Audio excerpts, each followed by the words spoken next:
नमस्कार, बहुत बहुत स्वागत है आपका डीडी न्यूज के इस खास कार्यक्रम इस वक्त में। मैं हूं निखिल सिंह और क्या है इस वक्त की बड़ी खबरें जिनके बारे में विस्तार से जानने समझने को लेकर आपके मन में जिज्ञासा है। क्या है इन खबरों के मायने, क्या है इनके पीछे का एजेंडा। बात करेंगे, अंतिम दौर में पहुंच चुका है चुनाव प्रचार। सभी राजनीतिक दलों ने चुनाव में अपनी पूरी ताकत झोंक दी है। किस तरह से चल रहा है चुनाव प्रचार आपको बताएंगे। साथ ही साथ इन चुनावों में पाकिस्तान प्रेम पर लगातार सवाल उठ रहे हैं। आखिर ये पाकिस्तान का प्रेम क्यों उपजा है कुछ राजनीतिक दलों के मन में। वहीं बात करेंगे 35 साल बाद कश्मीर घाटी में रिकॉर्ड मतदान, आखिर क्या होगा इसका असर। होंगे कई अहम सवाल और जवाब, लेकिन सबसे पहले इस वक्त की हेडलाइंस।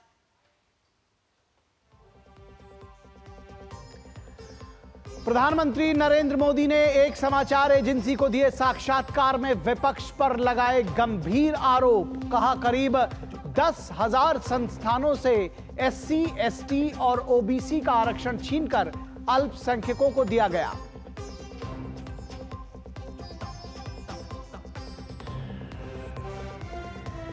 प्रधानमंत्री ने झारखंड के दुमका में जनसभा को किया संबोधित।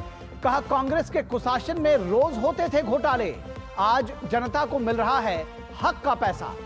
झारखंड के बाद पश्चिम बंगाल में भी पीएम मोदी की रैली और रोड शो।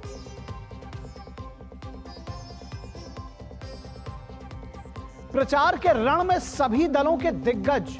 अमित शाह ओडिशा में तो जेपी नड्डा हिमाचल में संभाल रहे हैं पार्टी की कमान। वाराणसी में राहुल गांधी और अखिलेश यादव की संयुक्त चुनावी रैलियां। प्रियंका गांधी की हिमाचल प्रदेश में जनसभा और रोड शो। कांग्रेस नेता मल्लिकार्जुन खड़गे ओडिशा में, तेजस्वी यादव भी बिहार में डटे।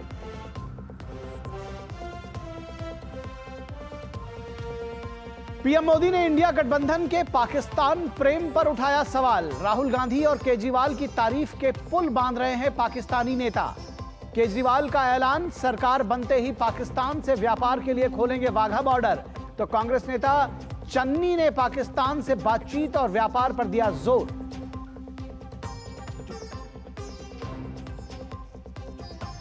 और दिल्ली सीएम अरविंद केजरीवाल की 7 दिन की अंतरिम जमानत बढ़ाने वाली याचिका पर सुप्रीम कोर्ट ने फौरन सुनवाई से किया इनकार। 2 जून को केजरीवाल को करना होगा सरेंडर।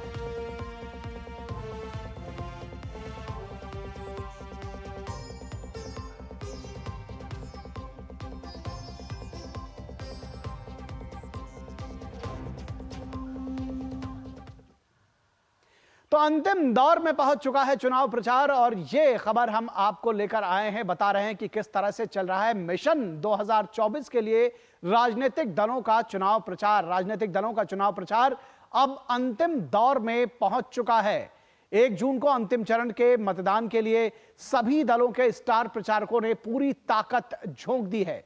मिशन 2024 पूरे जोर शोर से चल रहा है राजनीतिक दलों के लिए। मिशन 2024 के लिए राजनीतिक दलों का प्रचार अब अंतिम दौर में पहुंच चुका है। सभी राजनीतिक दलों ने पूरी ताकत चुनाव प्रचार में झोंक दी है और 30 तारीख को यानी कि 30 मई को अंतिम दिन होगा चुनाव प्रचार के लिए। और राजनीतिक दलों का चुनाव प्रचार अब अंतिम दौर में पहुंच चुका है और प्रधानमंत्री नरेंद्र मोदी की लगातार जनसभाएं हैं और इन जनसभाओं में प्रधानमंत्री लगातार विपक्ष पर भी हमले कर रहे हैं और उसके अलावा वो अपने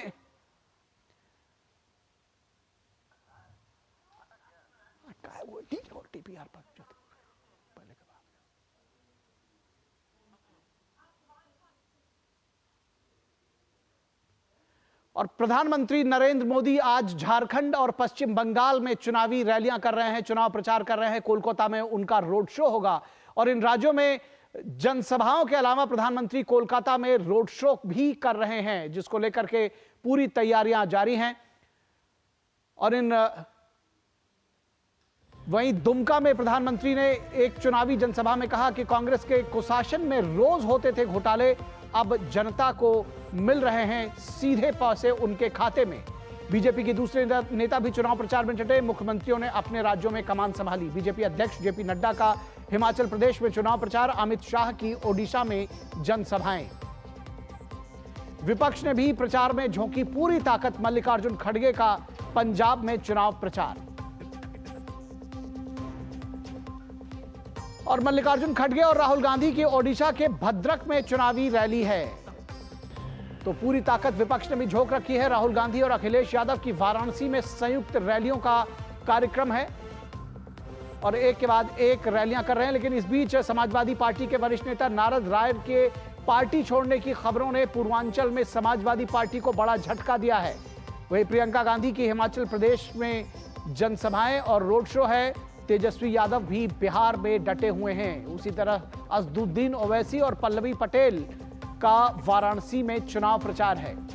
दूसरी तरफ अरविंद केजरीवाल ने पंजाब में प्रचार संभाल रखा है। पंजाब का उनका धुआंधार चुनाव प्रचार जारी है।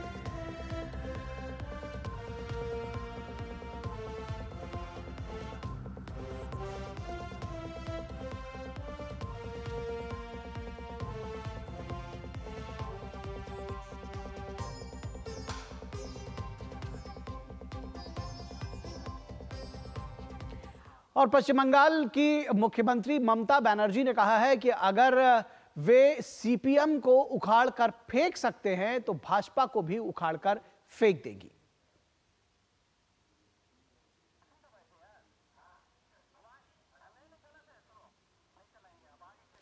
और इसके साथ ही साथ ये जो चुनाव प्रचार में दावे प्रतिदावे हैं वो लगातार जारी हैं। प्रधानमंत्री नरेंद्र मोदी ने कहा है कि चुनाव में टीएमसी के खिलाफ जनता खड़ी हुई है और उसके लिए ये अस्तित्व की लड़ाई है। क्या कुछ कहा प्रधानमंत्री ने, आइए सुनते हैं। तो ममता बनर्जी ने क्या कुछ कहा और प्रधानमंत्री ने क्या कुछ कहा, ये दोनों बाइटें आपको सुनाते हैं। बांग्ला नहीं लेने से आजादी नहीं होता।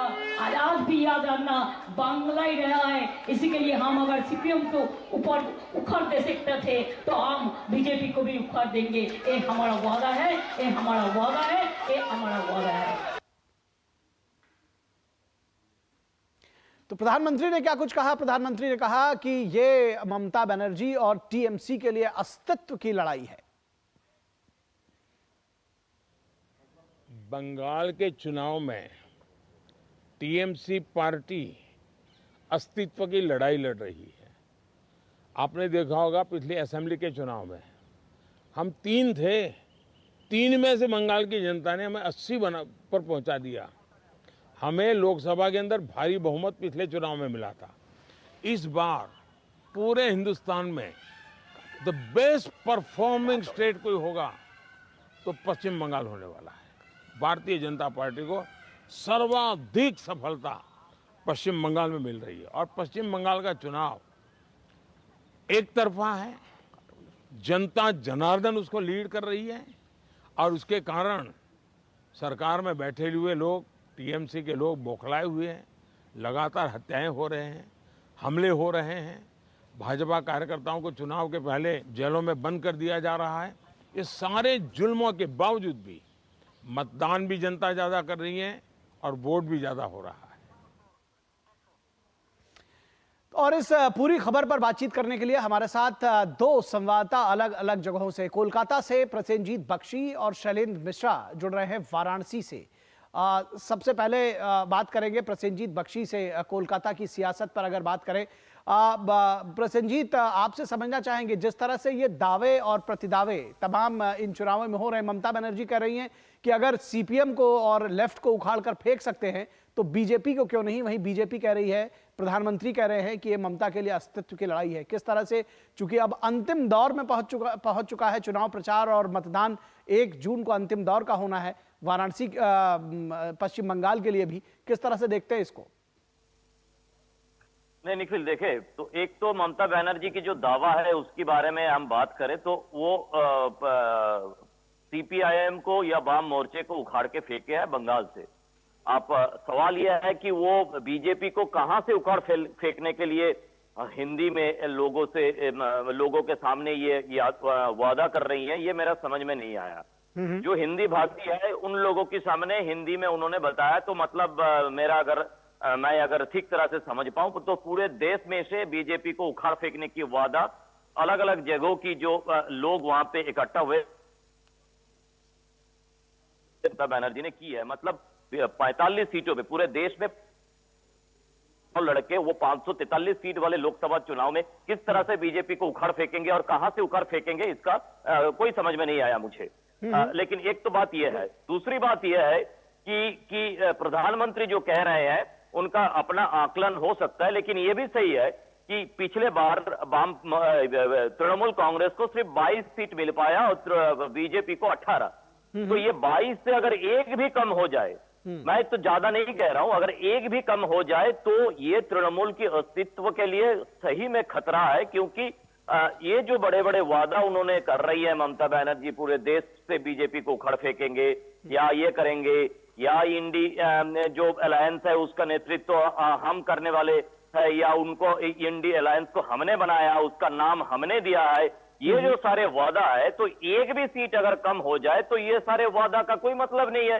तो ये सही बात है कि एक रीजनल पार्टी का अपने जो प्रदेश है उस प्रदेश में अपना जो परिचय और नंबर, इसको अगर बचा के कोई नहीं रख पाता है तो उसके लिए ये अस्तित्व का संकट है।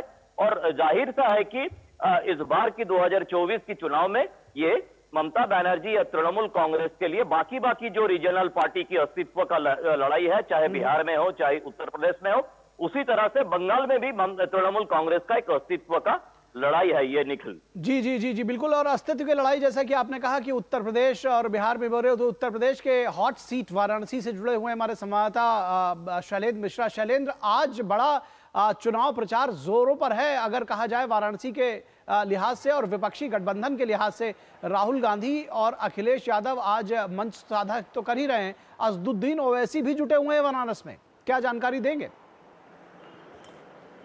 जी, निश्चित तौर पर हमने देखा कि कल से हम देख रहे हैं कि बहुत धुआंधार चुनाव प्रचार वाराणसी और उसके आसपास देखने को मिल रहा है। गृह मंत्री अमित शाह ने कल चुनावी जनसभा की थी वाराणसी के बिल्कुल पास चंदौली लोकसभा में। जेपी नड्डा कल कई जगह पर यहाँ पर प्रचार करते नजर आए वाराणसी संसदीय क्षेत्र में। आज हम देख रहे हैं कि अखिलेश यादव और राहुल गांधी की संयुक्त जनसभा होने जा रही है अब से थोड़ी देर बाद इसी वाराणसी में। ओवैसी साहब यहाँ पर हैं, पल्लवी पटेल जो जिनका उनके साथ समझौता है वो यहाँ पर चुनाव प्रचार कर रहे हैं। तो दरअसल वाराणसी के जरिए एक संकेत देने की कोशिश हम देख रहे हैं कि तमाम दल कर रहे हैं, इसलिए पूरी ताकत लगा रहे हैं। क्योंकि विपक्षी दलों को पता है, इंडी गठबंधन के जो सहयोगी हैं कांग्रेस पार्टी या फिर समाजवादी पार्टी, उनके शीर्ष नेताओं को बखूबी पता है कि यहाँ से कौन जीतने वाला है। लेकिन यहाँ पर प्रचार करके दरअसल वो एक संकेत देना चाहते हैं आसपास की सीटों पर कि पूरी मजबूती से वो लड़ाई लड़ रहे हैं। और यही वजह है कि वो वाराणसी में भी राहुल गांधी और अखिलेश यादव की संयुक्त जनसभाएं हो रही। तो ज़्यादा एक तरह से देखें इस चुनाव प्रचार को, इस लिहाज से आप देख सकते हैं विपक्ष के जो दल हैं उनके, कि वाराणसी में प्रचार करके वो अपने कार्यकर्ताओं को एक संदेश देना चाहते हैं पूर्वांचल की सीटों पर जहां अंतिम चरण में चुनाव होना है। बीजेपी जोर शोर से लगी हुई है 2014 से, जो 2019 में बढ़ा था आंकड़ा जीत का, उससे कैसे 2024 में और आगे बढ़ाया जाए, उसके लिए बूथवार संपर्क अभियान किया जा रहा है। बीजेपी के तमाम शीर्ष नेता, कई मुख्यमंत्री बीजेपी शासित राज्यों के, बीजेपी के राष्ट्रीय अध्यक्ष, गृह मंत्री अमित शाह, हम देख रहे हैं कि लगातार इस वाराणसी और उसके आसपास चुनावी जनसभा कर चुके हैं। बीजेपी के आम कार्यकर्ता वो लगातार लगे हुए हैं जीत का प्रतिशत बढ़ाने के लिए, जीत का अंतर बढ़ाने के लिए, प्रधानमंत्री नरेंद्र मोदी को बड़ी जीत दिलाने के लिए।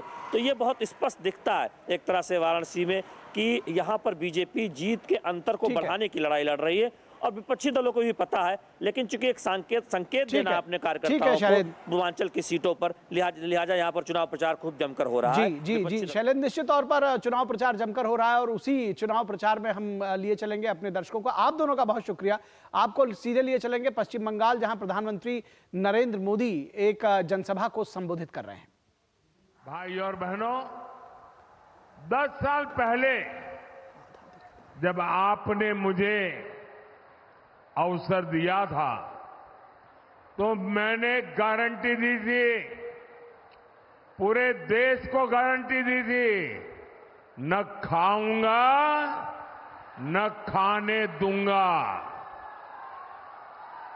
याद है ना? मैंने केंद्रीय स्तर पर 10 साल में एक भी घोटाला नहीं होने दिया। अब मोदी देश को और पश्चिम बंगाल को खास एक और बड़ी गारंटी दे रहा है। मोदी की गारंटी है, पहले मैंने गारंटी दी थी, न खाऊंगा न खाने दूंगा।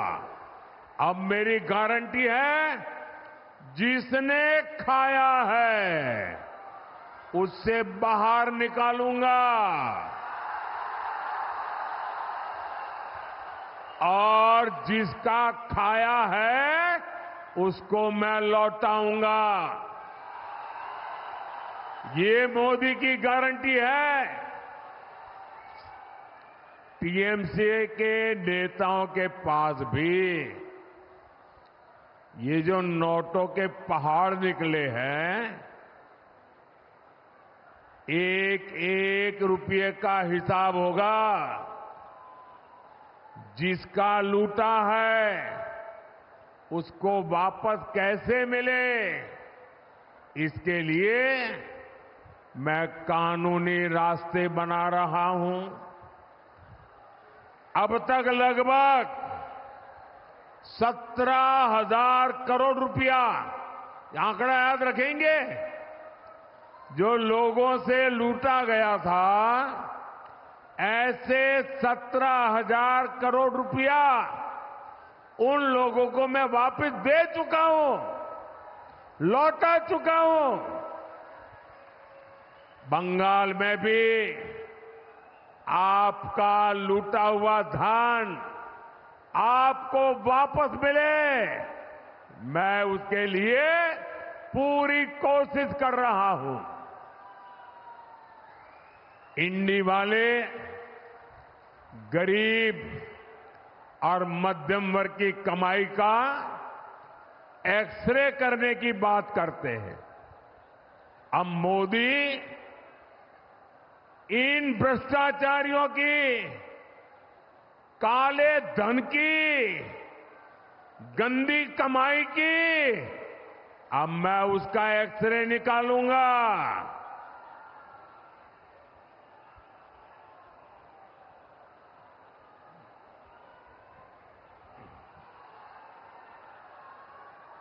ऐसा एक्सरे कि इनकी आने वाली पीढ़ियां भी भ्रष्टाचार करने से पहले 100 बार सोचेगी। भाई और बहनों, टीएमसी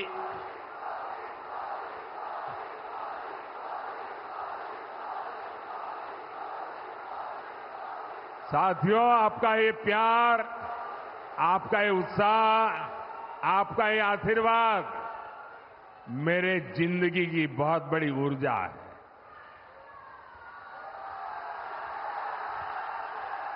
मैं देख रहा हूं यहां आपके पास खड़े रहने की जगह नहीं है। बारिश के कारण तकलीफ हुई कल, और आज इतना बड़ा कार्यक्रम कर रहे हैं आप। लोग छत पे खड़े हैं, और अभी मैं हेलीपैड से आया, 3.5 किलोमीटर दोनों तरफ ऐसी ही भीड़ थी, बड़ी मुश्किल से। यानी ये प्यार, ये उत्साह, मैं आपका ये कर्ज है ना, वो बंगाल का विकास करके कर्ज चुकाऊंगा मैं। भाइयों और बहनों, टीएमसी और इंडी गठबंधन को आपके विकास से कोई मतलब नहीं है। इनकी सबसे बड़ी प्राथमिकता है अपने वोट बैंक का तुष्टीकरण।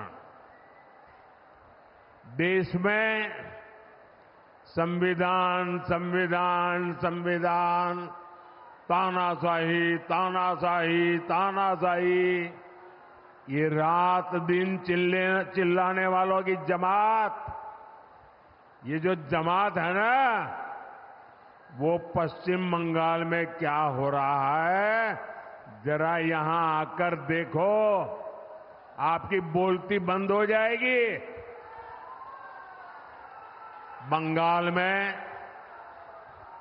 टीएमसी ने ओबीसी को जो धोखा दिया, उसकी कलाई कोर्ट ने खोल दी है। कलकत्ता हाई कोर्ट ने कहा है कि 77 मुसलमान जातियों को ओबीसी घोषित करना ये गैर कानूनी है, असंवैधानिक है, संविधान के खिलाफ है। यानी टीएमसी ने लाखों ओबीसी नौजवानों का जो हक मिला था उनको संविधान ने दिया था, बाबा साहब आंबेडकर ने दिया था, देश की पार्लियामेंट ने दिया था, वो ओबीसी का जो हक था, रातों रात ये वोट जिहाद वालों को मदद करने के लिए इन्होंने लूट लिया है। और आप देख रहे हैं कि कोर्ट के इस फैसले का उसके बाद ये टीएमसी की सीएम क्या क्या बोल रही है, उनका क्या रवैया है। मैं तो हैरान हूं, यहां के जजों की नीयत पर सवाल उठाए जा रहे हैं। तो आप देख रहे थे बारासात पश्चिम बंगाल से प्रधानमंत्री नरेंद्र मोदी की रैली। उन्होंने कहा कि पहले उन्होंने जनता से वादा किया था कि ना खाऊंगा ना खाने दूंगा, और अब वादा कर रहा हूं कि जिन्होंने खाया है उनसे निकालूंगा और जिनका खाया है उनको वापस करूंगा। फिलहाल रुकेंगे एक ब्रेक के लिए, कहीं मत जाइएगा। ब्रेक के उस पार भी तमाम राजनीतिक खबरें जारी रहेंगी। आतंकवाद, नक्सलवाद पर होता रहेगा कड़ा प्रहार, ये है मोदी की गारंटी। बात जब पीढ़ियों के लिए बनने वाले घर की हो तो जिम्मेदारी बड़ी हो जाती है। गैलेंट समझता है ये जिम्मेदारी। अब डबल एम रिब्स के साथ गैलेंट एडवांस टीएमटी रीबार, निर्माण का रियल हीरो। तुम्हें पता है इन्वेस्टर्स के लिए एक इन्वेस्टर प्रोटेक्शन फंड होता है IPF, लेकिन अगर तुम्हारा ट्रेड एक्सचेंज पर एग्जीक्यूट नहीं हुआ या फिर कोई गारंटीड रिटर्न्स वाली स्कीम है तो ये IPF आपकी मदद नहीं कर सकता है। और अगर आपका ब्रोकर ही डिफॉल्टर बन जाए तो फिर IPF आपको कॉम्पेंसेशन दिला सकता है। कहां से सीखा? NSE की साइट पर। सोच कर, समझ कर, इन्वेस्ट कर। ब्रेक के बाद एक बार फिर आप सभी का स्वागत है और अब बात करेंगे इन चुनावों में पाकिस्तान प्रेम की। आखिर क्यों कुछ राजनीतिक दलों को पाकिस्तान के प्रति प्रेम हो रहा है, और यह प्रेम सिर्फ एक तरफा नहीं है बल्कि पाकिस्तान के नेता भी तमाम दलों के नेताओं को जो भारत में चुनाव प्रचार चल रहा है उनके प्रति प्रेम जता रहे हैं। तो आखिर ये रिश्ता क्या कहलाता है, ये सवाल भी लगातार पूछा जा रहा है। और ऐसे में कांग्रेस नेता मणिशंकर अय्यर के पाकिस्तान को लेकर के जो बयान था, जो पाकिस्तान प्रेम का मामला था, वो अभी ठंडा नहीं हुआ है और इन चुनावों में इसको लेकर के लगातार ये मुद्दा बना हुआ है। लेकिन इस चुनाव में मुद्दे को गरमाने की कोशिश जारी है। दिल्ली के मुख्यमंत्री अरविंद केजरीवाल इन दिनों पंजाब में चुनावी दौरे पर हैं और चुनाव में वो क्या कह रहे हैं ये भी जानने समझने की जरूरत है। जाहिर है ये जो उनका नजरिया है वो देश से कुछ अलग है। और किस तरह से अलग है कि केजरीवाल का दावा है कि इंडी गठबंधन की सरकार बनने के बाद बॉर्डर को, वाघा बॉर्डर को व्यापार के लिए खोल दिया जाएगा। केजरीवाल का दावा है कि पाकिस्तान के साथ व्यापार लंबे समय तक बंद नहीं रखा जा सकता है। लेकिन सवाल यह है कि ट्रेड बंद आखिर किसने किया था, यह भी समझने की जरूरत है और यह शायद अरविंद केजरीवाल जी समझ रहे होंगे। पाकिस्तान ने भारत के साथ 2019 में सभी ट्रेड रिलेशंस खत्म कर दिए थे। केजरीवाल को यह पता होगा कि भारत ने पाकिस्तान को मोस्ट फेवर्ड नेशन का दर्जा दे रखा था। कई वस्तुएं वाघा बॉर्डर से आयात होती थी। केजरीवाल का दावा है कि वाघा बॉर्डर चेकपोस्ट से 5,000 करोड़ रुपए का ट्रेड होता था। जाहिर है ये चिंता भारत से ज्यादा पाकिस्तान को होनी चाहिए कि उसका ट्रेड खत्म हो गया है। लेकिन चिंता कांग्रेस नेता और पंजाब के पूर्व मुख्यमंत्री चरणजीत सिंह चन्नी को भी है। सिर्फ केजरीवाल ही नहीं बल्कि और भी नेता हैं। चन्नी का दावा है कि सरकार बनते ही वाघा बॉर्डर पाकिस्तान के मरीजों के लिए खोल देंगे, ताकि वहां के मरीज भारत में अपना इलाज करा सकें, बेहतर इलाज करा सकें, बॉर्डर क्रॉस करके पाकिस्तान से आएं और भारत में इलाज कराएं। चन्नी इसे पंजाब के मेडिकल टूरिज्म का फायदा बताते हैं। वो कहते हैं इससे पंजाब का जो मेडिकल टूरिज्म है वो बढ़ेगा, लेकिन उन्हें पंजाब के कैंसर पीड़ितों की चिंता नहीं है क्या, जिनका समुचित इलाज नहीं हो पा रहा है। तो ये सवाल भी पूछे जा रहे हैं। गठबंधन के नेताओं की पाकिस्तान से दोस्ती गहरी साजिश का खुलासा है, यह कहना है प्रधानमंत्री नरेंद्र मोदी का। एक रैली में उन्होंने ये बात कही। पाकिस्तान की भाषा में ये आतंकवाद के स्पॉन्सरर मुल्क की पैरवी कर रहे हैं, ये कहना है प्रधानमंत्री का। आतंकवाद की नीति पर चलने वाले पाकिस्तान को दोस्ती का पैगाम भेज रहे हैं। पाकिस्तान के जो पूर्व मंत्री रहे हैं चौधरी फवाद, उन्होंने राहुल गांधी और केजरीवाल की तारीफ के तमाम पुल बांधे थे, जबरदस्त तारीफ की थी। चौधरी फवाद ने कहा था कि नफरती सोच वालों को हराना जरूरी है, और वो राहुल गांधी और केजरीवाल के साथ खड़े दिखाई दिए थे। सिर्फ फवाद चौधरी नहीं बल्कि कुछ और भी नेता थे। एक पड़ोसी देश जो आतंकवाद का सप्लायर था वो आज आटे के लिए संघर्ष कर रहा है, ये कहना है प्रधानमंत्री नरेंद्र मोदी ने एक रैली में कहा।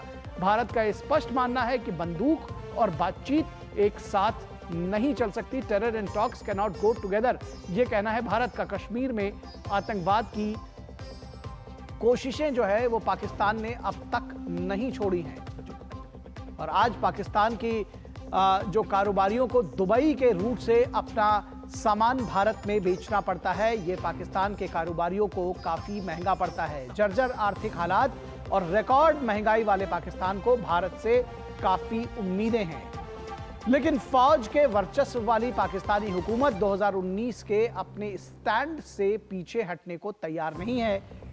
बिजली फ्री, पानी फ्री, खटाखट इकॉनमी तक तो सब सहन किया जा सकता है, ठीक इसको सही गलत ठहराया जा सकता है, लेकिन विदेश नीति को लेकर चुनावी वादे देश के लिए असहज हो सकते हैं। तो इस तरह के चुनावी वादे देश के लिए असहज हो सकते हैं, ये निश्चित तौर पर है। तो पाकिस्तान का जो है पूरा प्रेम है आखिर क्यों है, और जो विदेश नीति पर लेकर के इससे जुड़े हुए जो चुनावी वादे हैं उनके क्या मायने हैं, क्या कुछ कहना है चरणजीत सिंह चन्नी, पूर्व मुख्यमंत्री पंजाब और कांग्रेस के वरिष्ठ नेता, क्या कहा उन्होंने, आइए पहले सुनते हैं। बाहर के लोग आके इत्थे इलाज कराना चाहते हैं, ऐसी बाघा बॉर्डर ਨੂੰ खोल के जिन्ना इस पासे ਦਾ ਮੈਡੀਕਲ ਲੋਕਾਂ ਨੂੰ ਸਹੂਲਤਾਂ ਚਾਹੀਦੀਆਂ ਉਹ ਇੱਥੇ ਆਰਾਮ ਨਾਲ ਆ ਕੇ ਪਾਕਿਸਤਾਨ ਤੋਂ ਜਾਂ ਹੋਰ ਇੱਥੇ ਬਾਈ ਰੋਡ ਵੀ ਆ ਸਕਦੇ ਆ, ਉਹ ਇੱਥੇ ਇਲਾਜ ਕਰਾਇਆ ਕਰਨਗੇ। ਤੇ ਬਾਹਰੋਂ ਦੇਸ਼ਾਂ 'ਚੋਂ ਆ ਕੇ, ਕਿਉਂਕਿ ਬਾਹਰਲੇ ਦੇਸ਼ਾਂ 'ਚ ਬਹੁਤ ਮਹਿੰਗਾ ਇਲਾਜ ਹੈ, ਇੱਥੇ ਅਸੀਂ ਇਹ ਫੈਸਿਲਿਟੀਆਂ ਤਿਆਰ ਕਰਾਂਗੇ, ਮੈਡੀਕਲ ਟੂਰਿਜ਼ਮ ਨੂੰ बढ़ावा देवांगे। तो उनका कहना है कि रोड के रास्ते आ सकते हैं, व्यापार हो सकता है, मेडिकल टूरिज्म बढ़ सकता है। और सिर्फ चरणजीत सिंह चन्नी नहीं बल्कि कांग्रेस के थिंक टैंक में शुमार कहे जाने वाले कांग्रेस के वरिष्ठ नेता शशि थरूर ने भी कहा है कि कांग्रेस के सत्ता में आने पर वे अटारी वाघा बॉर्डर को खोल देंगे। इतना बड़ा ट्रेड नहीं था, 4200 करोड़ की ट्रेड था पाकिस्तान के साथ अमृतसर के थ्रू। कह रहे हैं कि बांग्लादेश में उससे 10 बार है, 45 करोड़ का ट्रेड आजकल चल रहा है वहां बांग्लादेश साइड पे। लेकिन अमृतसर का दिक्कत जब ये लोग समझाए, मैं ये जानता हूं क्योंकि जब मैं कमेटी का चेयरमैन था, गुरजीत सिंह औजला भी उसी वक्त कहा था कि आप आके देखिए वाघा में। उस जमाने में इतना रिस्ट्रिक्शन नहीं थे, फिर भी काफी स्लो चल रहा था ट्रेड। वो चाहता था कि हम आके देखें, क्योंकि अमृतसर के बिजनेस लोग चाहते थे कि हम ट्रेड को बढ़ाएं। हमारा इरादा है कि ये सारे पॉलिसी रिव्यू हो जाए, क्योंकि नई सरकार तो नई पॉलिसी ही बनाएंगे। तो ये सारी पॉलिसीज रिव्यू होंगी और नई सरकार आएगी तो नई पॉलिसीज बनाएगी, ये कहना है शशि थरूर का। और यही कुछ कहा चरणजीत सिंह चन्नी ने। प्रधानमंत्री नरेंद्र मोदी ने एक निजी चैनल को दिए गए इंटरव्यू में कहा कि बिना वीजा पाकिस्तान वो जा चुके हैं, और वो पाकिस्तान कभी उनके देश का ही, मेरे ही देश का हिस्सा था। तो उन्होंने किस तरह से चुटकी ली, क्या कहा, आइए आपको सुनाते हैं। अब एक नई सलाह आपको दी गई है कि भाई पाकिस्तान से जरा डर के रहो, उसके पास न्यूक्लियर बम है। ऐसा है वो ताकत को मैं खुद लाहौर जाकर के चेक करके आया और बिना कोई सिक्योरिटी चेक में सीधा चला गया और वहां पर एक रिपोर्टर रिपोर्ट कर रहा था, अल्लाह तौबा, हाय अल्लाह तौबा, ये बिना वीजा कैसे आ गए? ये चर्चा थी टीवी पे, ये बिना वीजा कैसे आ गए? अरे वो तो मेरा ही देश था यार किसी जमाने में।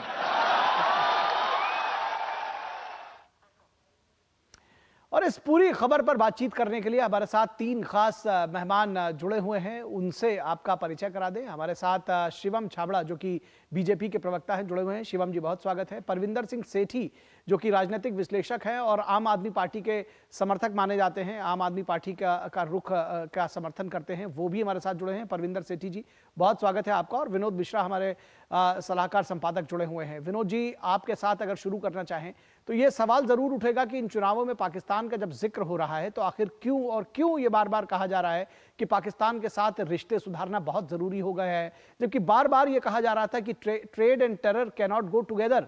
अब ये बात कहां से सामने आ गई? और ये भी एक बड़ा, जिस तरह से आपने रिपोर्ट देखी कि ट्रेड तो रोक तो पाकिस्तान ने ही लगाई थी, फिर ऐसा प्रेम क्यों उमड़ा है?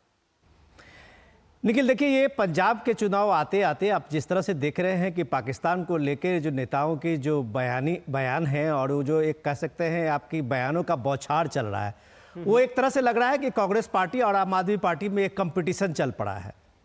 अब जब कांग्रेस के नेताओं ने पाकिस्तान प्रेम को झलकाया तो केजरीवाल कहाँ पीछे रहने वाले थे, और जाहिर सी बात है कि उन्होंने बाघा बॉर्डर ही खोल दिया।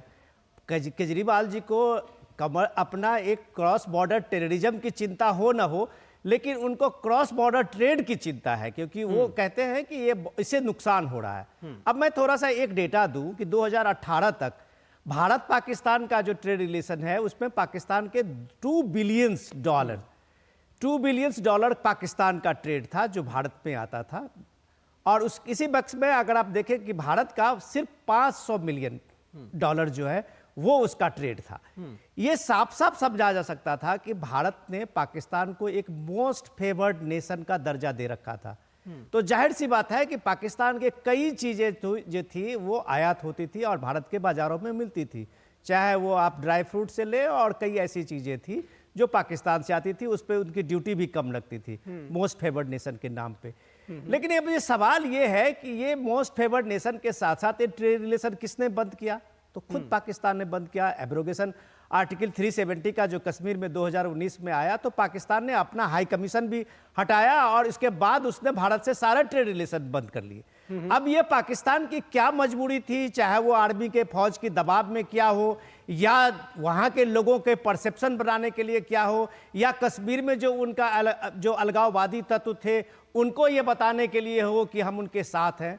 तो आज पाकिस्तान की हालत क्या है? जो पीएम मोदी कहते थे, जो देश, जो मुल्क कभी आतंकवाद प्रायोजित करता था, आज वो देश आटे के लिए तरस रहा है। इस बात को अगर हमारे नेता यहाँ पंजाब के चुनाव में इस बात को रेखांकित नहीं करते हैं तो शायद वो भारत की जो तौहीन तो करते ही हैं, साथ साथ वो विदेश नीति की भी तौहीन कर रहे हैं। जी परविंदर सिंह सेठी जी, बहुत सारे सवाल हैं। दरअसल सवाल ये भी है कि ट्रेड और टेरर क्या एक साथ चलेगा? क्या टेरर को रोकने की जरूरत नहीं है? ट्रेड चालू होना ये पहले बहुत जरूरी है। और दूसरी बात, ये बड़ा सवाल ये है कि जब ट्रेड पाकिस्तान ने ही अपनी ओर से बंद किया था, तो जब आम आदमी पार्टी और कांग्रेस की सरकार आएगी तो क्या घुटनों के बल जाके उनसे सिफारिश करेंगे कि साहब ट्रेड खोल दीजिए, आपने जो बंद कर दिया था? क्योंकि आपसे तो खुलना था नहीं, बंद तो उन्होंने ही किया था। नहीं, देखिए आप जो पंजाब है वो एक बॉर्डर स्टेट है, वहां से ड्रोन भी आते हैं, घुसपैठ भी होती है, हथियार भी आते हैं और ड्रग्स भी आते हैं, और वहां पे किसी भी तरह का ट्रेड जो है वो देश की सुरक्षा से बढ़कर कुछ नहीं है। जब ये सारी चीजें तभी मान्य है जब आपस में एक कोऑर्डिनेशन होता है, एक फॉरेन पॉलिसी के ऊपर काम होता है, और दोनों देश इसके ऊपर विचार करते हैं, और दोनों देश इस बात का की गारंटी देते हैं, आश्वासन देते हैं कि हमारी तरफ से, खास तौर पे पाकिस्तान इस बात का आश्वासन दे कि हमारी तरफ से जो टेरर अटैक्स है या घुसपैठ है या ड्रग्स है या इस तरह के जो हथियार हैं जो यहाँ से आते हैं वो बिल्कुल बंद हो जाएंगे, उसके बाद इसके ऊपर सोचा जा सकता है। जो वहां के नेता इसके ऊपर अपना अपना तो ये तो कोई विदेश नीति में कोई बदलाव वाली बात तो हुई नहीं, यही तो बात भारत लंबे अरसे से करता आ रहा है। और ये बात तो शुरू से कही जा रही कि ट्रेड और टेरर एक साथ चलेगा नहीं, और पाकिस्तान ने चूंकि टेरर बंद नहीं किया इसलिए ट्रेड शुरू नहीं हुआ। ये बात मतलब ये बड़ा ओपन एंड शट केस है, ये किसी आप छोटे बच्चे से भी पूछेंगे तो वो भी बता देगा। लेकिन इसमें इस बीच में फिर ये सारी बातें करने का क्या मतलब है कि किसी वोट बैंक को टारगेट कर रहे हैं क्या? नहीं नहीं, देखिए आप मेरी बात समझिए, कोई चाहे पंजाब के अंदर रहता है चाहे वो कन्याकुमारी में रहता है, उसका पहला प्यार अपना देश है। वो अपने देश की सुरक्षा, देश के खिलाफ कोई भी बात नहीं कर सकता। लेकिन जो लोग ये बयानबाजी कर रहे हैं राजनीतिक लोग, वो पंजाब में रहते हैं, वो ग्राउंड रियलिटी जानते हैं, और वहां के जो लोग आपस में उनको पता है कि जो पाकिस्तान के लोग हैं या पंजाब के लोग हैं उनकी बेसिक नीड्स क्या है, और वो दोनों देश आपस में क्या चाहते हैं कि भी हमारा ट्रेड बढ़े ताकि उनकी भी उन्नति हो और हमारी भी उन्नति हो। दो बातें हैं परविंदर जी, आपसे उसका जवाब लेना चाहूंगा। ठीक है, आपकी बात आ गई। दो बातें हैं जिसका जवाब लेना चाहूंगा। एक तो ट्रेड इम्बैलेंस के बारे में अभी विनोद जी ने बहुत विस्तार से बताया कि कितना बड़ा ट्रेड इम्बैलेंस है, हम उनसे आयात ही करते हैं, उनको कुछ देते नहीं है, ज्यादा कुछ देते नहीं है। तो यानी कि ये कहना कि हमारे लोग परेशान हैं दरअसल ट्रेड के लिए, इससे ज्यादा वो होने चाहिए परेशान। एक बात। दूसरी बात ये कि ट्रेड तो उन्होंने बंद किया है 2018 में, एक तरफा उन्होंने ये फैसला लिया, अपना हाई कमिश्नर वापस बुला लिया और ट्रेड सब बंद कर दिया। अब किस तरह से चालू करेंगे? अब क्या जाएंगे कहेंगे उनसे? परविंदर जी नहीं, देखिए जब ये उन्होंने ये कहा कि जब उनकी सरकार बनेगी तब जब उसके अंदर जो फॉरेन मिनिस्ट्री है और जो दोनों देश की सरकारें हैं, दोनों देश के प्रधानमंत्री हैं, उनकी डिप्लोमेटिक टॉक्स होंगी, और एक स्टेज पे जब ऐसी परिस्थिति आएगी जब मैत्रीपूर्ण संबंध होंगे तभी ट्रेड पॉसिबल है। चलिए, ये सारी बातें लेकिन जनसभाओं के दौरान उन्होंने कही नहीं। मैं शिवम छाबड़ा के पास जाना चाहूंगा। शिवम छाबड़ा, आपने देखा कि परविंदर सिंह सेठी जी जो कह रहे हैं वो दरअसल इसलिए भी गले उतरने वाली बात नहीं, क्योंकि चुनाव के जो रैलियां हैं उसमें जो कांग्रेस और आम आदमी पार्टी के जो नेता कह रहे हैं और वो और जो परविंदर सेठी जी उसका जो विश्लेषण कर रहे हैं उसमें बहुत डिफरेंस है। अब आपसे समझना चाहेंगे कि दरअसल ये बयानबाजी क्यों पाकिस्तान के प्रति ये जो प्रेम है ये दिखने के पीछे वजह क्या सचमुच ट्रेड इसके पीछे कोई वजह है? देखिए, बहुत स्पष्ट बात है, और मैं फिर बोल रहा हूँ, गवर्नमेंट अलायंस उनके जितने दल हैं इनकी मंशा को समझने की आवश्यकता है। उनकी मंशा आज से नहीं, पहले दिन से एक बात रही है कि देश को तोड़ने वाली ताकतों के साथ खड़े रहो, लेकिन देश जोड़ने वाले लोगों से अपनी दूरी बना के रखो। और इसी के नतीजे आप देख सकते हैं कि पाकिस्तान के प्रति उनका प्रेम वन साइडेड नहीं है, टू साइडेड है। वहां के मंत्री भी लगातार कांग्रेस पार्टी और केजरीवाल को कहीं ना कहीं उनका बखान करते रहते हैं कि साहब बहुत शानदार लोग हैं, ऐसे हैं वैसे हैं, जो ये जैसे हैं भगवान जाने। तो कहने का अर्थ ये है कि ये वन साइड लव स्टोरी नहीं है, टू साइड लव स्टोरी। और ये सभी गवर्नमेंट अलायंस का कॉमन ट्रेंड है कि उनके साथ जितने भी लोग रहेंगे वो देश को तोड़ने की ताकतें हैं। इसका हमको आज से कोई अचंभित होने वाली स्थिति नहीं है, ये कोई नई बात भी नहीं है जिससे कि किसी को अचंभित होना चाहिए। लेकिन भारतीय जनता पार्टी का, प्रधानमंत्री मोदी जी के नेतृत्व वाली सरकार का एजेंडा बहुत क्लियर है कि आप किसी प्रकार से भी आतंकवाद और बातचीत एक साथ नहीं चल सकती। ट्रेड रिलेशन उसी का हिस्सा है। कहीं ना कहीं अगर उन्होंने बंद किया था तो हमने भी उसको खोलने की जद्दोजहद नहीं करी। उसका सीधा स्पष्ट कारण ये है कि हम कहते हैं कि साहब हमारे यहाँ पे आप किसी प्रकार का आतंकवाद अगर करने की चेष्टा रखते हैं तो हमारे से बातचीत की अपेक्षा मत कीजिए। ये तय, इसमें कहीं हमारी तरफ से कोई कॉन्फ्लिक्ट ऑफ इंटरेस्ट ना था, ना है, ना रहेगा। इसलिए पाकिस्तान का विरोध जारी है। और हम तो बार बार ये कहते हैं, हमारा प्रयास तो ये रहता है कि वर्ल्ड मतलब पूरी विश्व भर की जो ऑर्गेनाइजेशंस हैं और वहां पे जो उनका वर्ल्ड पैनोरामा है उसके अंदर में भी हम लगातार इस प्रयास को रहते हैं कि पाकिस्तान को आतंकवाद के मसले पर उसको आइसोलेट किया जाए। और ये केवल पाकिस्तान, मैंने फिर कहा, आतंकवाद केवल पाकिस्तान का दुश्मन नहीं, हिंदुस्तान का दुश्मन नहीं, आज समूचे विश्व का दुश्मन है। आपको याद होगा, शायद विनोद जी भी इस बात को प्रकाश डाल पाएंगे, लोग जब पहले हिंदुस्तान चीखता था, चिल्लाता था कि साहब पाकिस्तान आतंकवाद का जननी है, ये है वो, हम जब लगातार इस बात को कहते थे तो जितनी थर्ड वर्ल्ड कंट्रीज थी, यूएस थी, यूके थी, साहब हमारे को बोलते थे कि साहब आपका आंतरिक मामला है, आपका द्विपक्षीय मामला है, आप लोग आपस में सुलझा लीजिए।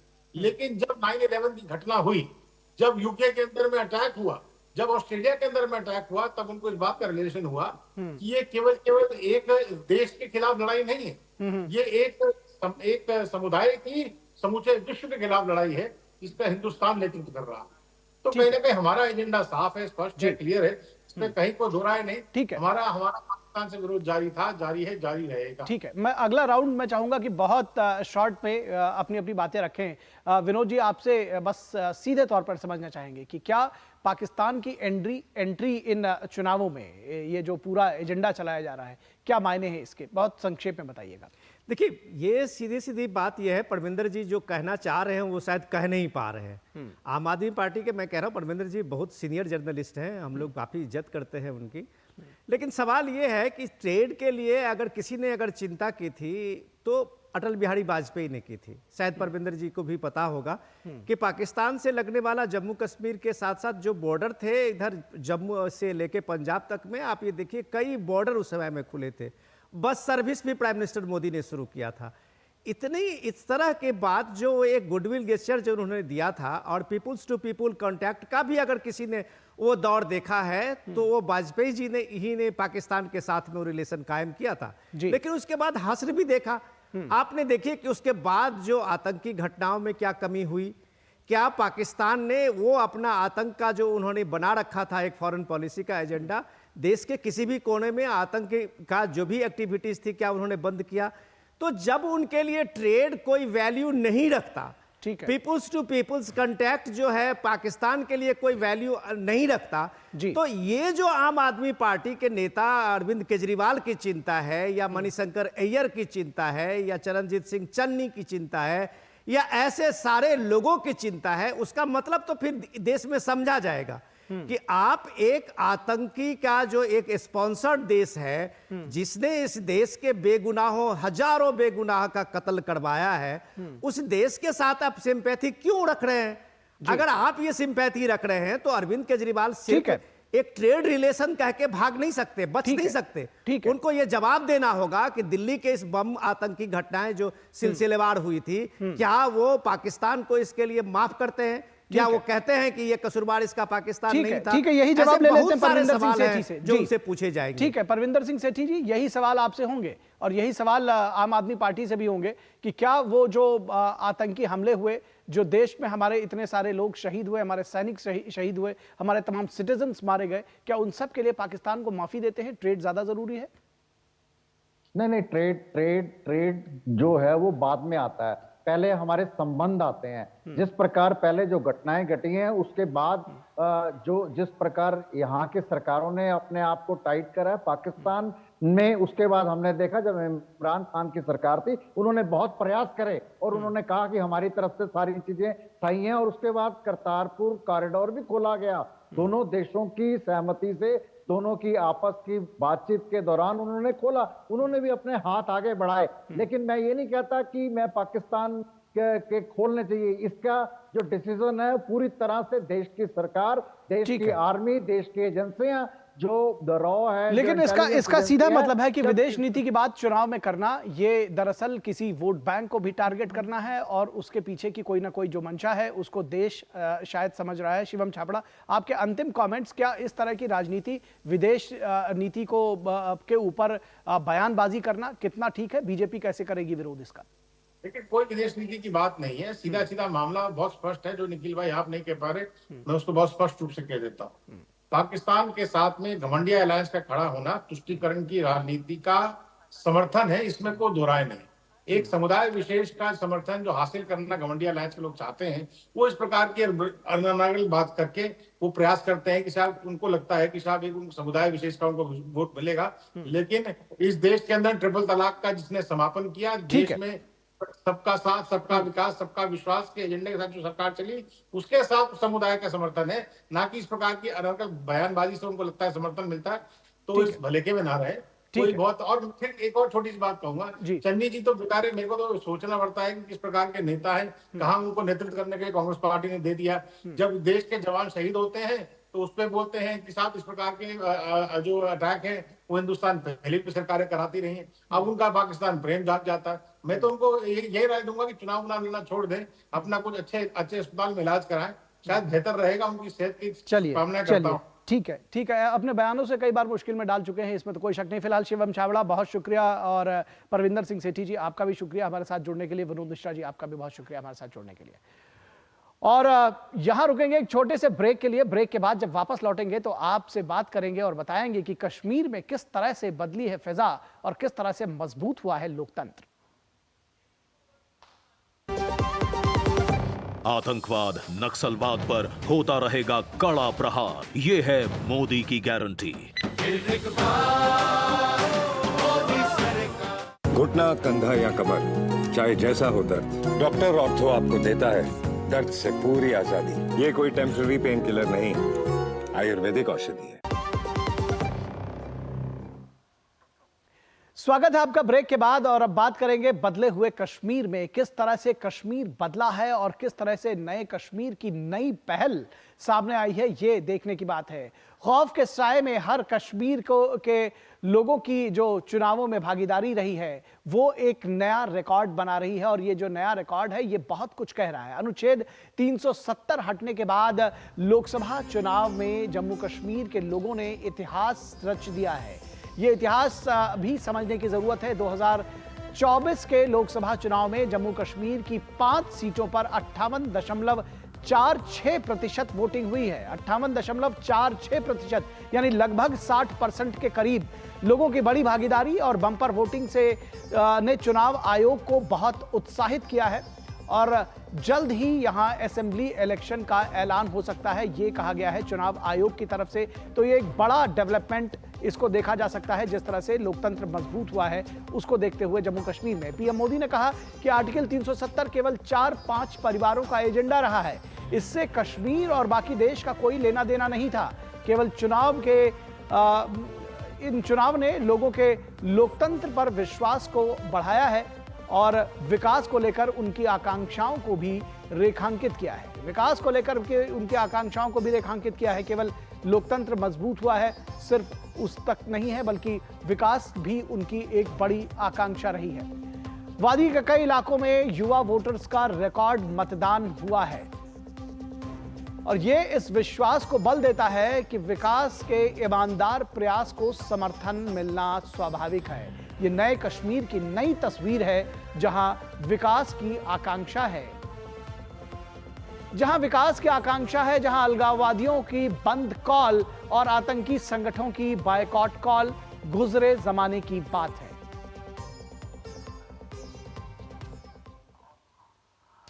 तो प्रधानमंत्री नरेंद्र मोदी ने कश्मीर से 370 को लेकर कहा है कि यह मुद्दा सिर्फ इन दोनों चुनावी नहीं है, बल्कि ये केवल 4-5 परिवारों तक का ही एक एजेंडा रहा है, और इसको समझने की जरूरत है।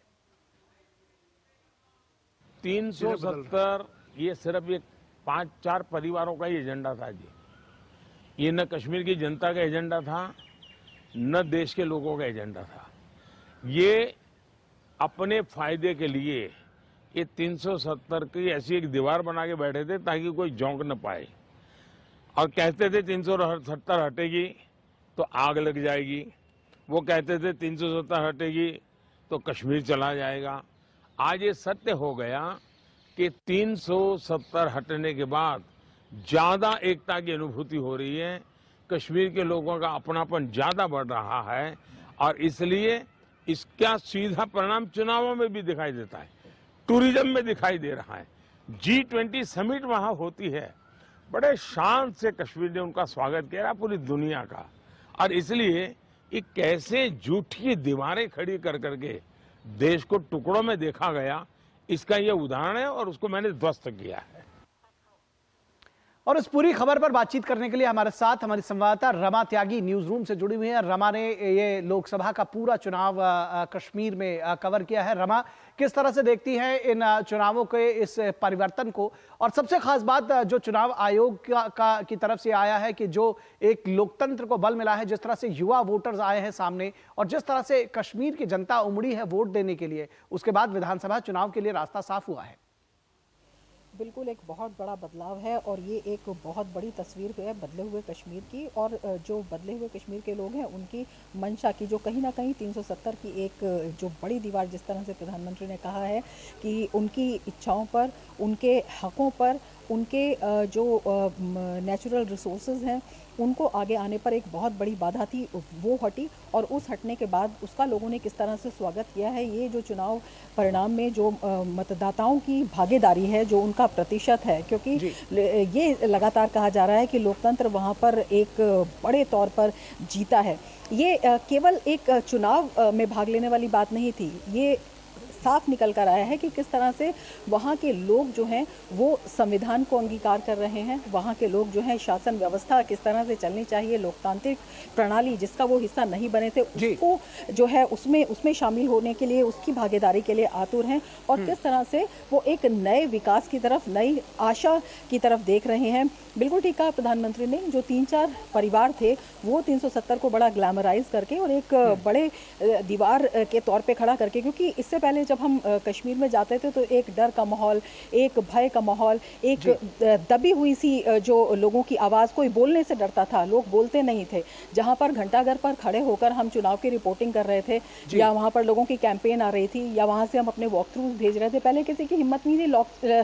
लाल चौक के नाम के लोग दुहाई और चैलेंज दिया करते थे, अरे जाइए लाल चौक पर खड़े होकर देखिए, डाउनटाउन में खड़े होकर देखिए, इस इलाके में खड़े होकर देखिए, उस इलाके में खड़े होकर देखिए। लेकिन अब आतंकवाद जो है उस पर काफी हद तक नियंत्रण हुआ, पत्थरबाजी एकदम से बिल्कुल बंद हो गई है और युवाओं को जो एक भ्रम की राजनीति थी उसका अंत हुआ है। तो ये अपने आप में एक बड़ा बदलाव है और इसी को देखते जैसे गृह मंत्री अमित शाह कई बार इससे पहले भी कह चुके हैं, लगातार वो कह रहे हैं कि जिस तरह की स्थिति होगी उसका आकलन करते हुए निर्णय लिए जाएंगे। वो निर्णय लिए जा रहे हैं और उन निर्णयों में अब वहां की आवाम विश्वास कर रही है। ये जो है इस बदलाव की एक बहुत बड़ी तस्वीर, बड़ी वजह है। एक जो नए कश्मीर की नई तस्वीर सामने आई है, इन चुनावों ने उसको और दृढ़ किया है। बहुत शुक्रिया इस तमाम बातचीत और जानकारी के लिए। और अब बात करेंगे एक ऐसी खबर जो बिहार से आ रही है। बिहार के पूर्व उप मुख्यमंत्री और आरजेडी नेता तेजस्वी यादव ने एक निजी चैनल से बातचीत में विवादित टिप्पणी की है। तेजस्वी यादव ने कहा कि मोदी सरकार ने कई सार्वजनिक उपक्रमों और यहां तक कि रेलवे को भी बेच दिया है। उन्होंने यह भी आरोप लगाया कि मोदी सरकार ने दूरदर्शन को भी बेच दिया है।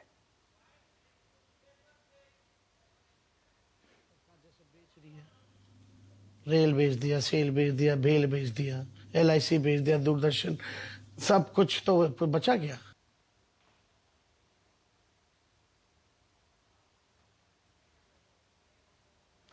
और दूरदर्शन से जुड़े तेजस्वी यादव के इस बयान का प्रसार भारती ने पुरजोर खंडन किया है और इसे बेबुनियाद बताया है। दरअसल संसद द्वारा पारित कानून के जरिए देश के लोक प्रसारक प्रसार भारती की स्थापना की गई थी।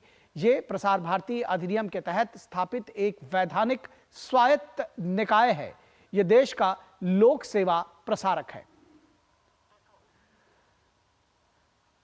और इस पूरी खबर पर बातचीत करने के लिए हमारे साथ हमारे संपादकीय सलाहकार विनोद मिश्रा बने हुए हैं। विनोद जी, आपसे समझना चाहेंगे किस तरह से ये अनर्गल बयान, मैं इसको अनर्गल ही कहूंगा, अनर्गल इसलिए भी क्योंकि इस तरह के बयान देने, रेलवे बेच दिया, दूरदर्शन बेच दिया, क्या मायने हैं इसके? ये राजनीति में इस तरह के संस्थानों को घसीटना कितना सही आप देखते हैं और किस तरह से इसको देखेंगे? मैं निखिल, ये सच में बहुत सीरियस मैटर है कि आप इंडिया गठबंधन के तेजस्वी यादव जो हैं वो बिहार में एक शीर्ष लीडर है। वो पूरी तरह से आप कहें कि पूरे चुनाव का जो अपोजिशन का है वो कह रहे हैं कि हमारे कंधों पे है। तो इसके बाद अगर इस तरह के बयान वो देते हैं जिसमें वो कहते हैं कि दूरदर्शन बेच दिया, रेलवे बेच दिया, ये बेच दिया, सारी बातें वो बताते हैं लोगों के सामने में, एक पब्लिक के पूरे प्रॉपर्टी को बताते हैं, तो कम से कम उन्हें पता होनी चाहिए कि दूरदर्शन एक स्वायत्त इकाई है, एक ऑटोनोमस बॉडी है जो पार्लियामेंट से अधिकृत है।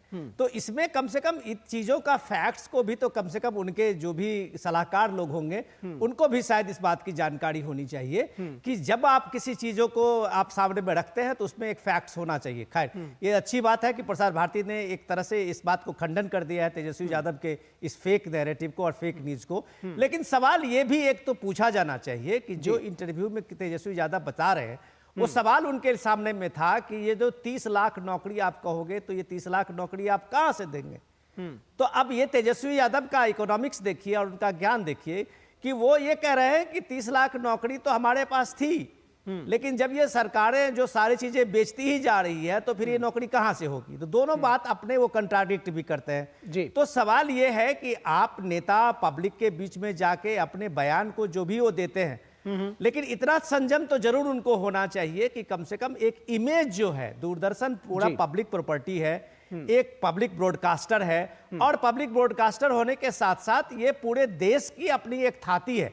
जी जी बिल्कुल, जिसने स्वतंत्रता के आंदोलन के बाद, आजादी के बाद से उस चीज के, देश की एक गरिमा और देश की एक परंपरा को एक स्वायत्त इकाई के रूप में स्थापित किया है जी। आप उसके बारे में अगर गलत बात करते हैं तो ये लोगों के इमोशन पे के साथ में आप चोट पहुंचाते हैं। इस बात को कम से कम ख्याल रखना बिल्कुल। और इन चुनावों में भी विनोद जी, मैं आपको शुक्रिया करूं और उसके साथ ही अपने दर्शकों से विदा लूं, उससे पहले मैं ये बता दूं कि इन चुनावों के दौरान भी और उनके साथ में डीडी न्यूज ने, दूरदर्शन ने लगातार बात की है, उनकी बात को भी जनता तक पहुंचाया है। और ऐसे में चुनावों के इस दौर में कुछ भी कह देना, किसी के लिए कोई भी स्पेल आउट कर देना, ये निश्चित तौर पर जनता भी इसको देख रही है। बहुत शुक्रिया विनोद जी इस तमाम बातचीत और जानकारी के लिए। तो इस वक्त आज के इस अंक में बस इतना ही। हमारी पूरी टीम को दीजिए इजाजत। नमस्कार।